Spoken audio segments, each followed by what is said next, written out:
Hello, and welcome back to Invariable Maths.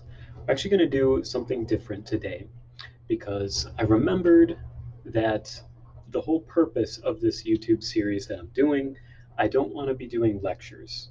Actually, the past couple of videos, I was doing lectures, and I remembered that's not what I want to do because actually, if you want to find a lecture on differentiation and calculus and proof of derivatives and how to find the average value of functions, you can just search that on YouTube. You can find a million lectures out there, and to be honest, they'll probably explain it clearer than I can because they're maybe more tech savvy and they can make these nice videos with animations and graphs and pictures and stuff that I don't do.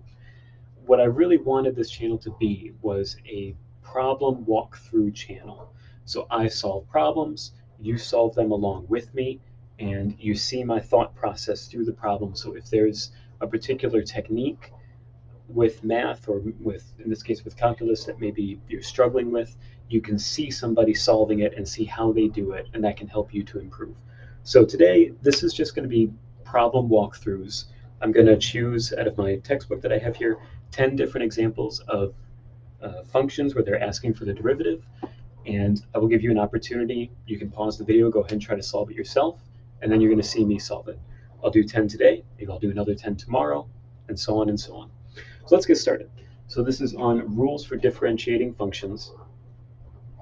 So they're talking about product rule, summation rule, when you're dividing functions and you want to take the derivative, so on and so forth. That's what we're going to practice with. So our first example here looks like y equals x to the fifth plus 5x to the fourth minus 10x squared plus 6. Okay, so this is just a lot of exponential derivatives, okay? So with exponential derivatives, x to the fifth, the 5 comes down, and the exponent gets lowered by 1, so we get 5x to the fourth. Same thing, the 4 comes down, the 4 winds up getting multiplied by the 5, so we have 20, and the exponent gets lowered by 1, 20x cubed. Now minus, exponent comes down, so we have a 2, and then times the 10 is 20. The exponent gets lowered by 1. And then the derivative of a constant is just 0. So this is our solution here. And I wish I had grabbed a paper towel, but that's okay. We're going to say this is our first one. Second problem, let me just grab my book here.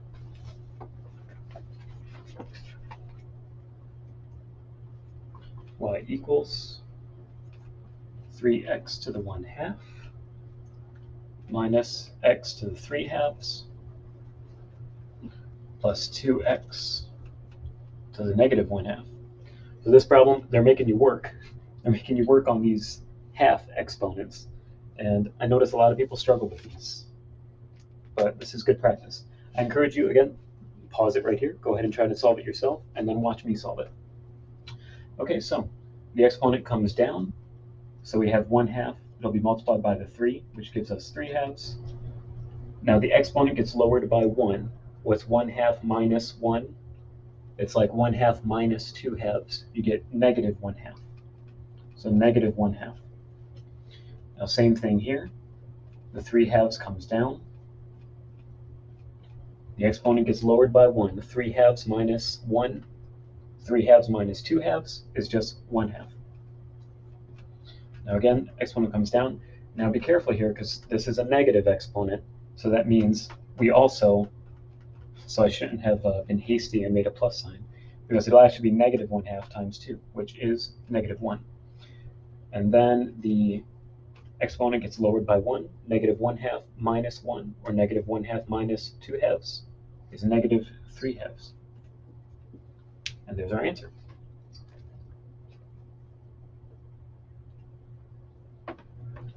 Now, with these negative exponents, you can change how it's written. If you would rather have this written as 1 over square root of x, that's fine. I just leave them like this. I feel like later on in calculus and in differential equations, it's more clear to actually see the exponent than to see a variable inside of a square root sign. That's just my preference. Third problem. We have y equals 1 over 2x squared plus 4 over square root of x. Oh, and that's it. Oh, and I should have stated with all of these, we're taking dy dx. Obviously, these are all y in all these cases is a function of x. Okay, so the derivative of this, we have x to a negative 2. So the negative 2 is going to be multiplied by the 1/2. Negative 2 times 1/2 is just negative 1. Now the x1 is a negative 2. It'll be lowered by 1. So instead of it being x to the negative 2, it'll become x to the negative 3. Now we have, let me just rewrite this, that way it's a little more clear, just in case.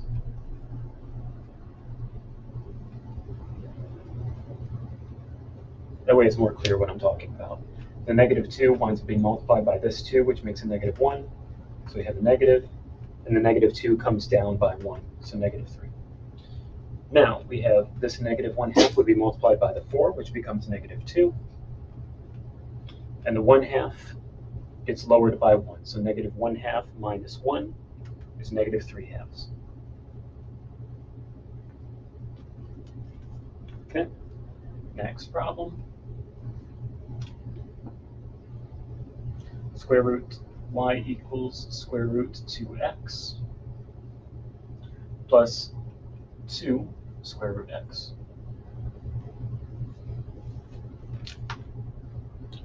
Okay, and you know what? I'll rewrite this one too, just so that it's extra clear what I'm doing and how this is working. Plus 2x to the 1/2. So we have the 1/2 comes out here, and then this gets lowered by 1. So 1/2 times square root 2 is square root 2 over 2. Now x to the 1/2, the 1/2 gets lowered by 1. That means 1/2 becomes negative 1/2. X to the negative 1/2. Now plus 1/2 times 2 is just 1. And the 1/2 exponent gets lowered by 1, which becomes negative 1/2. So we have 1/2 times 2 is 1 times x. 1 times x is x. And now x to the negative 1/2. I want to make sure you can see the answers there. All right, next up, problem 5. Now they're changing our notation a little bit. Instead of just y, they're writing it as f of t, which is fine. We need to get used to seeing things in different patterns. We have 2 over square root of t plus 6 over, how do you say that? Cubed square root? Cubic root? I forget how you actually say it. Now this one, I'm also going to rewrite just to make it more clear. I really don't like square root symbols. I feel like it's just not as clear to me. I prefer to actually see the exponent itself. Now, what is this called? A cubic root? A cubic root is like 3/2. So this is a negative 3/2. Oops, t. Let me not forget the t in there. Okay, negative 1/2 times 2 is a negative 1. So we're going to get a negative t. Negative 1/2 minus 1 is negative 3/2. Okay, now same thing's going to happen here. Negative, oh, and my dog just jumped in the chair. Hope you don't knock anything over. Negative 3/2 times 6 is negative 9. Because negative 3 times 6 is 18. 18 divided by 2 is 9. Negative 9. Now t. Negative 3/2 minus 1, or you can think of it as negative 3 over 2 minus 2 over 2 is negative 5 over 2. Oh, puppy, don't whine. You don't like math? You don't like the math? I'm so sorry, puppy. A lot of people don't like math. We're fixing that. Our next problem, y equals 1 minus 5x to the 6th power. I know, puppy, I know. Now let's be careful with these. You have to be careful when there's something inside of parentheses. Where are you going? Okay, bye, puppy. Bye-bye. So same standard rules apply. The 6 comes out. The 6 comes down to the front. So we're going to have 6 times 1 minus 5x in parentheses. The exponent gets lowered by 1. But now we have to make sure we go back and take the derivative of what's inside of this as well. And that winds up getting multiplied to all of this. So we're just going to put a dot for multiplication. And we have to take the derivative of the inside of this parenthesis. Well, derivative of 1 d dx is just 0. The derivative of negative 5x with respect to x is negative 5. So it means this is all going to be multiplied by negative 5. And so we get negative 30, because negative 5 times 6, okay, times 1 minus 5x to the 5th. Okay, next problem.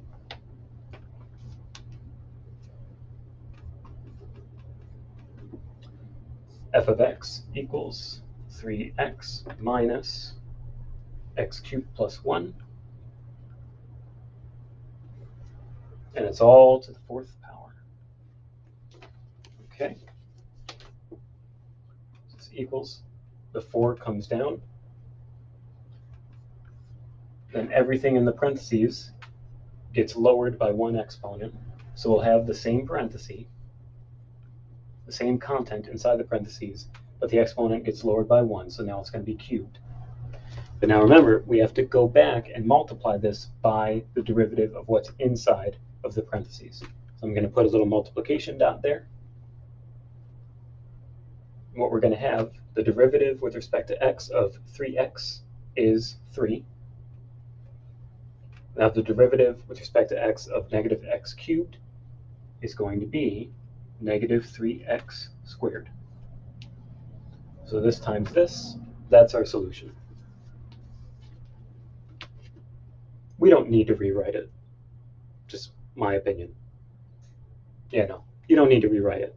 That's a sufficient answer. If you really want to expand out this cube, expand it out, and then multiply it by this, you can. Not necessary. We got our answer. Okay, let me erase all of this. Actually, first, let me make sure that everybody can see it. I'm going to erase it. I'll edit the video, that way you don't have to actually watch me erasing it. And then I'll be back and I'll do just 3 more. That way we've done 10.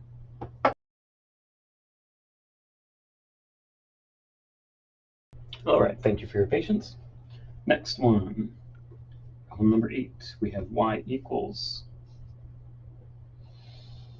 where am I actually? Right here.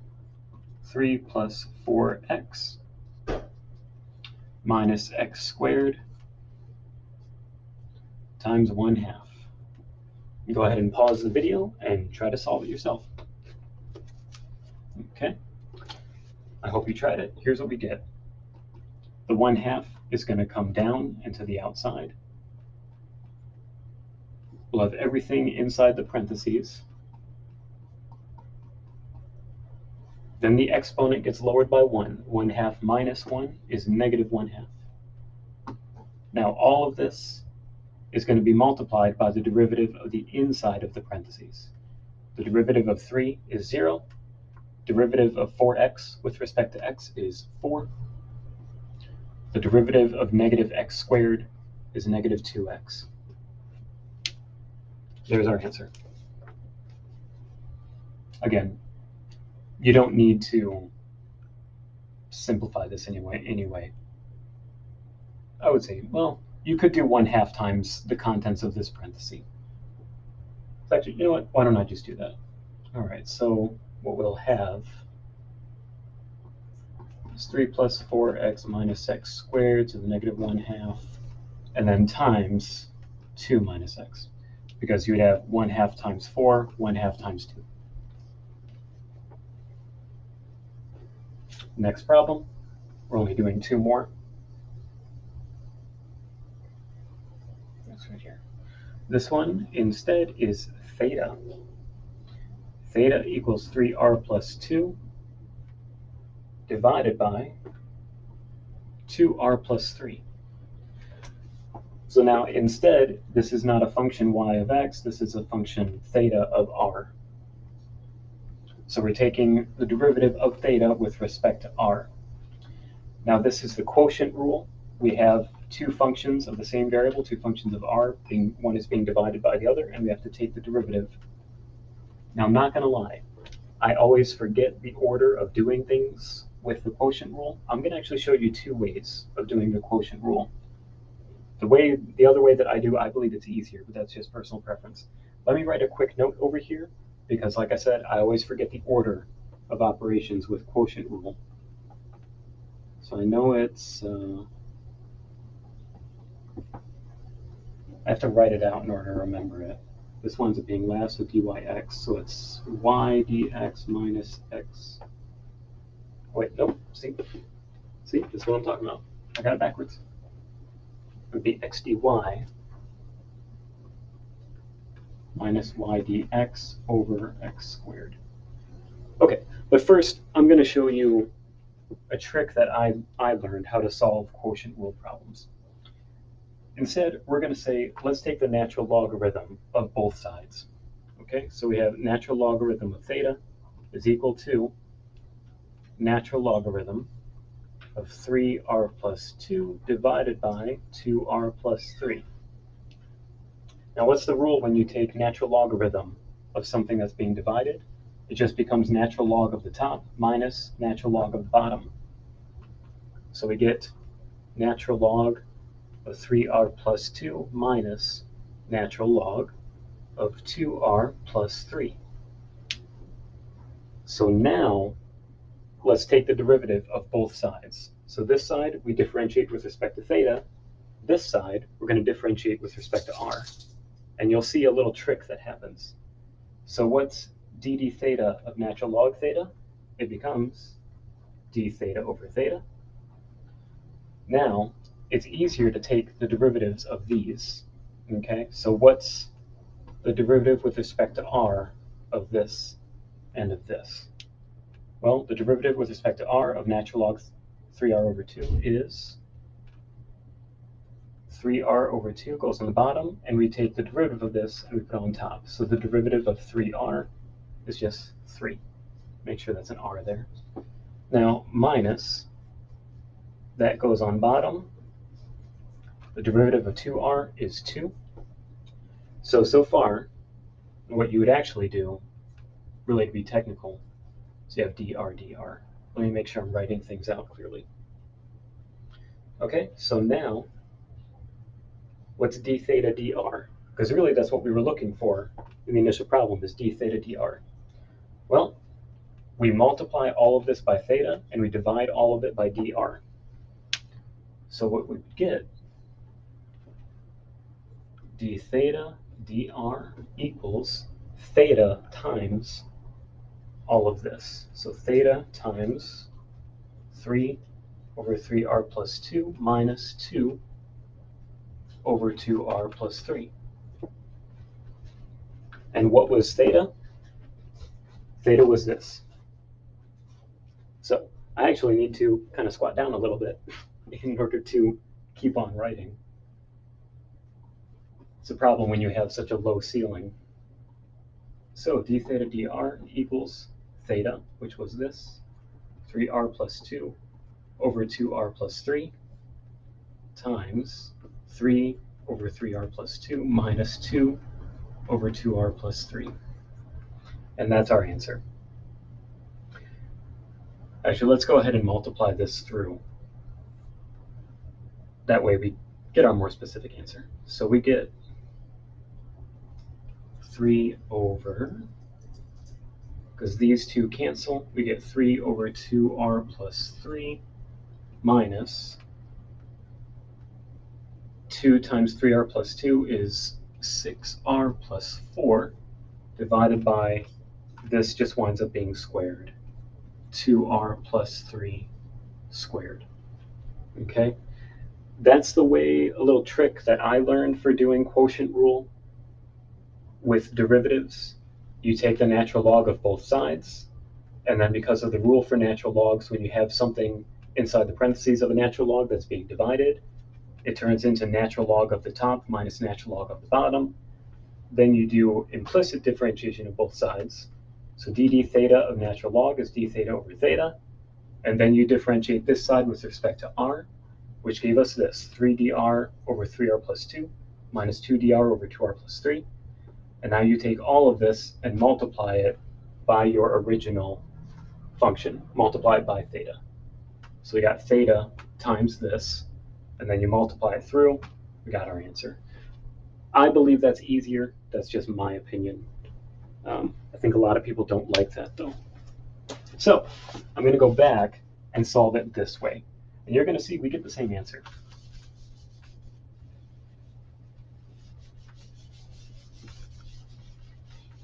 So I'm going to go back and solve it the standard textbook way, and you'll see we get the same answer. So for quotient rule, it means what we do, we take the bottom, 2r plus 3, multiply that by the derivative of the top with respect to r. So the derivative of 3r plus 2 with respect to r is just 3. Now minus the top, just 3r plus 2 times the derivative of the bottom. The derivative of the bottom, 2r plus 3 with respect to r is 2. And all of this is going to be over this squared, over 2r plus 3 squared. That gives us 6r plus 9 minus 6r minus 4 over 2r plus 3 squared. And then finally, that gives us 6r minus 6r, 9 minus 4. We get 5 over 2r plus 3 squared. So if we had gone through and now the answer, the way that I did it with using the natural logarithm rule, we got two terms. We had one term, I don't remember it. We had one term that was over, what, 3r plus 2, I think, and the other one was over 2r plus 3 squared. So you might say, well, that's different. But if we had gone through and just multiplied things, that way we got the same terms, the common denominator, and then added those fractions, we would get this same answer. Again, I believe the natural logarithm method is easier, but that is just my opinion. Okay, we're on to our last problem.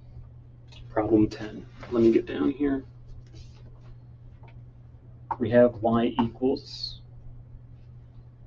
x over 1 plus x to the fifth. We have another quotient rule of derivatives. And same thing, I'll do this one both ways. So first we'll have to take care of the exponent. Oops. So what we're going to get is that dy dx equals 5 over 5 times x over 1 plus x. And now this is all to the fourth power. But now we need to take the derivative of the inside. Okay. So I'm going to write over here on the side, we want to take the derivative of x over 1 plus x. And then that is going to be multiplied by this. So what is the derivative of x times 1 plus x? Well, let me do it the old-fashioned way first. So we're going to have the bottom, which is 1 plus x, times the derivative of the top. Well, the derivative of x with respect to x is just 1. So 1 plus x times 1. Now minus the derivative of the top, which is 1. Oh, no. See, this is why I don't like doing it that textbook way. So minus just the top piece times the derivative of the bottom. The derivative of 1 plus x with respect to x is, again, just 1. So actually, we just have this. Now all of that over 1 plus x squared. And we get, these two cancel, so we just get 1 over 1 plus x squared. That's the derivative of this inside piece, which we would then multiply by this, giving us, let me just do, so it'd be 5 over 1 plus x quantity squared times x over 1 plus x to the fourth. Now, let me do that natural logarithm method again. And that's just for this piece. So we're just going to say, let's call this some other function. Let's just call it s. Let's say s equals 1, x over 1 plus x. Natural log both sides.